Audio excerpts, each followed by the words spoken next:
एक समय की बात है, मुगल साम्राज्य के दिल में एक शक्तिशाली और महत्वाकांक्षी सम्राट का शासन था, जिसका नाम था औरंगजेब। उसका शासन भव्यता से भरा था, लेकिन उसकी महत्वाकांक्षाओं और क्रूरता ने इतिहास में एक काले अध्याय को जन्म दिया। औरंगजेब ने अपने पिता शाहजहां के बाद सत्ता की कुर्सी पर कब्जा किया।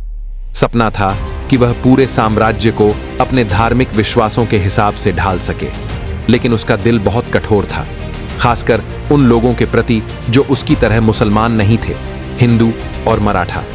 औरंगजेब ने यह तय कर लिया था कि वह अपनी सत्ता के तहत केवल इस्लाम को ही स्थापित करेगा, और जिनके पास उसकी तरह का विश्वास नहीं था, उन्हें दमन और उत्पीड़न का सामना करना पड़ेगा। हिंदू, जो पहले के मुगल सम्राटों के समय में खुशहाल थे, अब औरंगजेब के अत्याचारों का शिकार हो गए थे। उसने मंदिरों को नष्ट किया और हिंदू धर्म के प्रतीकों को कुचला। औरंगजेब का आदेश था कि गैर मुसलमानों को दबाया जाए, उनके अधिकार छीने जाएं और उनके धार्मिक विश्वासों को कुचला जाए। लेकिन मराठा, जो पश्चिमी डेक्कन के वीर योद्धा थे, औरंगजेब के लिए सबसे बड़ी चुनौती थे।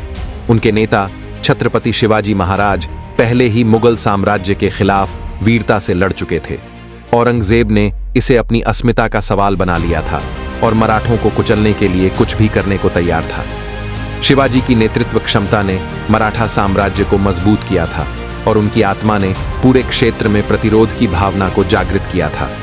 औरंगजेब ने हिंदू जनसंख्या पर भारी कर लगाए, जिससे गरीबों की स्थिति और भी दयनीय हो गई। जिजिया जो गैर मुसलमानों पर लगाया गया था, जीवन को और भी कठिन बना रहा था। लोग इसका विरोध करते, उन्हें भयानक दंड भुगतना पड़ता। हिंदू मंदिरों को लूटा और नष्ट किया गया ताकि उनकी सांस्कृतिक पहचान को मिटाया जा सके। यह अत्याचार बढ़ते गए और हिंदू और मराठा दोनों ही औरंगजेब से नफरत करने लगे।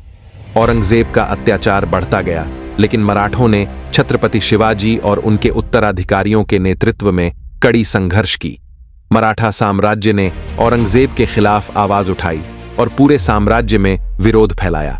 हालांकि औरंगजेब शक्तिशाली था, लेकिन वह मराठों की संघर्ष की भावना को नहीं तोड़ पाया। लेकिन औरंगजेब के अत्याचार और उसकी नीति अंततः विफल साबित हुई। जो दर्द उसने हिंदू, मराठा और साम्राज्य के अन्य लोगों पर डाला, वह एक गहरी निशान छोड़ गया। उसकी कोशिशों ने साम्राज्य को एकजुट नहीं किया, बल्कि इसे और अधिक विभाजित किया और विद्रोह का कारण बना। औरंगजेब का शासन अंततः मुगल साम्राज्य के पतन की ओर बढ़ा। इस प्रकार औरंगजेब की कहानी हमें यह सिखाती है कि तानाशाही और अत्याचार का कितना भयंकर असर हो सकता है। जब कोई शासक अपनी इच्छाओं को लोगों की विविधता और स्वतंत्रता के ऊपर थोपता है, तो उसकी सत्ता सिर्फ विभाजन और विद्रोह ही पैदा करती है। औरंगजेब का शासन लंबा था, लेकिन वह घृणा और विरोध से भरा हुआ था। उसकी विरासत हमेशा एक चेतावनी के रूप में रहेगी कि अत्याचार और दमन कभी भी सफल नहीं होते। आखिरकार तानाशाह का शासन ढह गया और हिंदू और मराठा दोनों की प्रतिरोध भावना ने भारत के भविष्य को आकार दिया। इसने यह साबित किया कि अत्याचार के बावजूद स्वतंत्रता की इच्छा कभी खत्म नहीं होती।